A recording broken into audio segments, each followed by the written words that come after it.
एक ऐसा serial killer जो सिर्फ खूबसूरत औरतों का ही मर्डर करता है। यहाँ तक तो सब कुछ ठीक था, मगर वो इनकी लाशों को खूबसूरत आर्ट बनाकर सड़क के बीचों बीच रख देता है, जिसकी खूबसूरती देखकर पहले तो लोग बहुत ज़्यादा इम्प्रेस होते, मगर जैसे ही इन्हें पता चलता है कि ये एक रियल लाश है तो सब लोग चौंक जाते हैं। क्या ये सीरियल किलर पकड़ा जाएगा या नहीं? इसके अलावा इस सीरियल में मौजूद है एक और ट्विस्ट।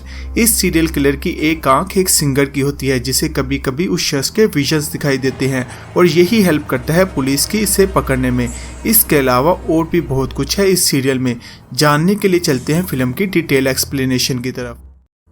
फिल्म की शुरुआत में हमें एक खूबसूरत यंग लड़का हा डोंग सुक गलियों में घूमते फिरते हुए अपना सॉन्ग हाई हैंगिंग मेटल गाते हुए दिखाया जाता है।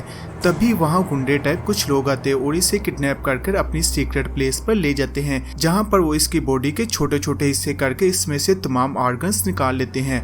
मगर बजाय इसके कि इसकी मौत हो जाती, वो अभी भी जिंदा था और सब कुछ होता हुआ देख रहा था। सर्जन इसकी दोनों आंखें निकाल कर ट्रे में रखता। इसी दौरान इससे भी महसूस होता है कि जैसे ये लड़का इसे देख रहा है, मगर इससे पहले कि ये कुछ रिएक्ट करता, इसे फोन कॉल आ जाती है और वो फोन सुनने लगता है। इसी दौरान डोंग की बॉडी से अजीब टेंटिकल तरह का कुछ निकलता है और इसकी बॉडी को हील करने लगता है और अगले ही लम्हे वो होश में आ जाता है, मगर इससे आंखें ना होने की वजह से कुछ भी दिखाई नहीं दे रहा था। सर्जन ये देखकर बहुत ज्यादा हैरान होता है। इसी दौरान डोंग अपनी एक आंख वापस अपनी जगह पर लगा लेता है और दूसरी ढूंढने लगता है, जो कि सर्जन ये देखकर अपने लोगों को आवाज देता है, मगर डोंग खिड़की से कूदकर वहां से भाग जाता है। कुछ महीनों बाद एक अजीब वाकया रूनुमा होता है। एक खूबसूरत औरत का स्कल्पचर रोड के बीचों बीच पड़ा होता है, जो वहां से गुजरने वाले लोगों की तवज्जो का मरकज बनता है। लेकिन अचानक इस स्टैचू की उंगलियों और आंखों से खून बहने लगता है, जो कि पुलिस के आने पर पता चलता है कि ये कोई स्टैचू नहीं बल्कि एक रियल ह्यूमन बॉडी है, जिसे मारने के बाद एक खूबसूरत आर्ट में बदल दिया गया है। घंटों इन्वेस्टिगेशन करने के बाद इन्हें इस बॉडी से P और L सिंबल के अलावा कुछ नहीं मिलता। दूसरी तरफ डोंग अपने फ्लैट में बैठा अपना गाना हाई हैंगिंग मेटल गा रहा होता है, जबकि इसने अपनी एक आंख खो देने की वजह से इस आंख पर पैच की तरह का एक प्लास्टिक पीस लगाया होता है। अचानक गाना गाते हुए इसे अपनी मिसिंग आंख वाली जगह पर जलन महसूस होने लगती है और जल्द इसे कुछ विजन्स दिखाई देते हैं, जिसमें इसे एक बड़ी स्क्रीन पर ज़ोडिएक साइन दिखाई देता है। इन्हीं में से एक सिंबल P और L था, जो कि शहर में हुए हर मर्डर की बॉडी पर भी एक ऐसा सिंबल था। जल्द इसे रियलाइज होता है कि वो अपनी एक मिसिंग आंख से देख रहा है, जो कि इस वक्त किसी दूसरे आदमी की आंख में इम्प्लांट हुई थी। नेक्स्ट डे डोंग को कबाड़ वाली जगह पर काम करते हुए करीब से कुछ आवाजें आने लगती है, जो कि कुछ लोकल ठग इसके पुराने बॉस को तंग कर रहे थे। डोंग वहां पहुंचकर इन्हें वहां से भगाने की कोशिश करता है, मगर इनमें से एक अपने चाकू से इसे डराने की कोशिश कर रहा था और इसी से वो इसके चेहरे पर हमला करता है, ये सोचते हुए कि डोंग अपने आप को बचा लेगा। लेकिन वो अपनी जगह से नहीं हिलता और इसका एक कान काटकर जमीन पर गिर जाता है। ये सब देखकर लोकल ठग डरकर वहां से भाग जाते हैं। उनके जाने के बाद डोंग अपनी सुपर ह्यूमन पावर से इसे वापस जोड़ लेता है, जबकि दूसरी तरफ ह्यूमन आर्गन ट्रैफिक वाले डोंग की तलाश में एक बिग टीम बनाते हैं, क्योंकि उसकी इमोर्टल बॉडी ने काफी ज्यादा पैसे दिला सकती थी। जबकि इंस्पेक्टर 1 को मर्डर वाली जगह पर डोंग को देखकर इस पर शक होने लगता है। इसी रात डोंग लैपटॉप पर स्लो मोशन में अपना गाना सुन रहा होता है, जो कि सेम टाइम में वो मर्डर यही गाना अपने लैपटॉप पर सुनते हुए नेक्स्ट टारगेट का स्केच बना रहा था। डोंग इस तकलीफ से जान छुड़वाने के लिए वापस आर्गन ट्रैफिक गुंडों की प्लेस पर जाता है, मगर तभी उनमें से एक उसे दूर से आता हुआ देखकर अपने लोगों के साथ इसका पीछा करने लगता है, मगर डोंग इनसे बचकर भाग जाता है। मगर इसी दौरान वहां इसका सामना लीसा नामी एक लड़की से होता है, जिसने इसके बारे में काफी कुछ सुना था। वो इसके बॉडी पर कर लगाती, जो वो देखकर हैरान हो जाती है कि इसकी बॉडी से निकलने वाले टेंटिकल आंख चपकते ही इसे हील कर देते हैं और वो वहां से भाग जाता है। नेक्स्ट सीन में हमें डोंग के विजन वाले शख्स की स्केच बुक दिखाई जाती है, जो कि शहर में हुए हर मर्डर का स्केच वहां पर मौजूद था, जो कि हमें यहाँ पता चलता है कि डोंग की आंख जिस शख्स को लगी है वही सीरियल किलर है। नेक्स्ट सीन में हमें ली यिंग नामी लड़की बस में बैठी अपनी जॉब पर जाती हुई दिखाई जाती है, जो कि वो भी हाई हैंगिंग मेटल गाना सुन रही थी, जो कि डोंग का गाना वायरल हो चुका था। बस से उतरते ही सामने बहुत सारे लोगों की भीड़ दिखाई देती है, जो कि शहर में एक और मर्डर हो चुका था और इसका खूबसूरत सा स्टैचू बनाकर सड़क के बीचों बीच रखा गया था। ऑफिस में ली अपने टीम लीडर और क्रश जी स्यूप से मिलती है, जो कि बहुत ही मगरूर और साइलेंट किस्म का शख्स था।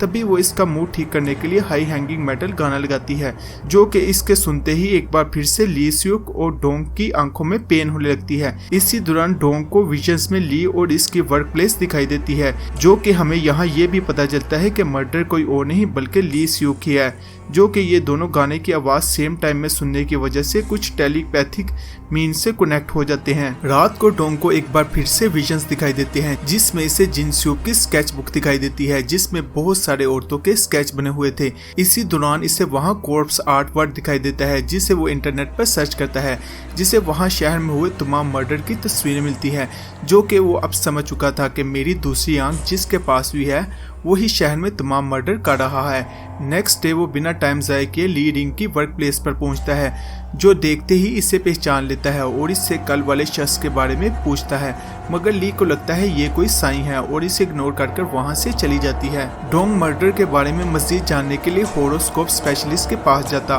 और इससे PL साइन के बारे में पूछता है, जो वो बताती है कि ये साइन प्लेनेट प्लूटो का है और इसका मतलब बुरी किस्मत है। इसके बाद डोंग इसे शहर में रिसेंट हुए 2 मर्डर की डेट बताता है और इससे पूछता है क्या इस डेट से इसका कोई मतलब बनता है, जो वो बताती है कि इस डेट और साइन के हिसाब से नेक्स्ट मर्डर 25 दिसंबर यानी कल होगा। डोंग इसे रोकना चाहता था, मगर इसके पास मर्डर के मुतालिक कोई इन्फॉर्मेशन नहीं थी। इसी रात ली जिन स्यूक के साथ इसके घर जाती और वो दोनों इकट्ठे रात गुजारते हैं। तभी वो रात को उठकर फ्लैट में घूमने लगती है, जहाँ पर इसे एक स्केच बुक दिखाई देती है, जिसमें शहर में हुए हर मर्डर का स्केच और इन्फॉर्मेशन लिखी हुई थी।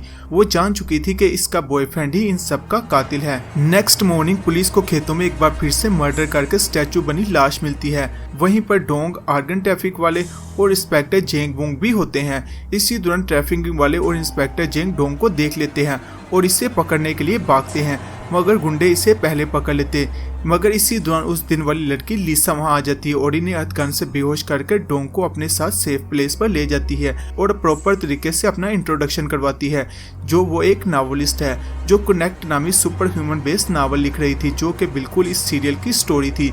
जाते हुए वो दोनों एक दूसरे से अपना नंबर एक्सचेंज करते हैं। दूसरी तरफ ली ऑफिस में अपने कुलीग को जिन स्यूक के मुतालिक सब कुछ बता देती है। बाद में जब वो जिन स्यूक से मिलती है तो वो इससे प्राइवेट में बात करने के लिए बिल्डिंग की छत पर ले जाती है, जहां वो शहर में हो रहे तमाम मर्डर का एडमिट करता है, जबकि वो कुलीग छुपकर इस पर नजर रखे हुए था। इसी दौरान इसका फोन बजने लगता है, जो ली को धक्का देकर इस पर हमला कर देता और इसे बिल्डिंग से नीचे गिराने ही वाला होता है कि इसी दौरान ली के फोन पर हाई हैंगिंग मेटल वाली रिंगटोन बजने लगती है, जो कि सेम टाइम में इसे सारा सीन विजन्स पे दिखाई देने लगता है, मगर वो मर्डर का सिर्फ कोर्ट ही देख पाता है। वो कुलीग को बिल्डिंग से नीचे फेंकने के बाद ली को भी मार देता है। ली की एक फ्रेंड बिल्डिंग पर ली की लाश देखकर फौरन पुलिस को कॉल करती। इसी दौरान डोंग भी बिल्डिंग की छत पर भागता। जल्द पूरी बिल्डिंग को पुलिस घेर लेती और सिक्योरिटी कैमरास चेक करने लगती है, जहां पर इन्हें डोंग भागता हुआ दिखाई देता है, जो इसका पीछा करने लगती है।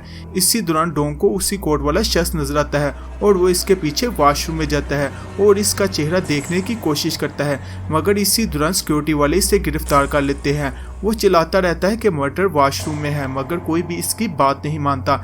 इसी दौरान लिसा वहां आती और इसे पुलिस से छुड़वा कर ले जाती है, जबकि दूसरी तरफ जिनसू ऑफिस में बैठा घंटों तक सोचता रहता है कि मर्डर के टाइम पर इसके पास तो कोई भी नहीं था, तो कैसे वो लड़का इस पर मर्डर का इल्जाम लगा सकता है।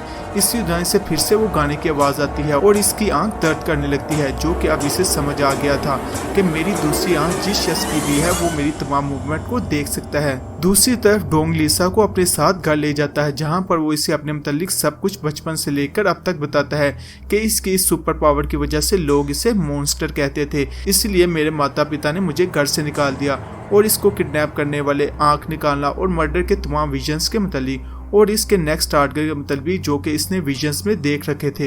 ये सब सुनकर लिसा इसकी मदद करने का फैसला करती है। इसके बाद वो दोनों खरीदारी करने के लिए पास डिपार्टमेंट स्टोर में जाते हैं, जहां पर इसे अपना मोस्ट वांटेड क्रिमिनल का पोस्टर मिलता है। इसी दौरान इसे विजन्स दिखाई देता है, जिसमें मर्डर इसका हाई हैंगिंग वाला सॉन्ग सुन रहा था। तभी इसे विजन्स में मर्डर इसका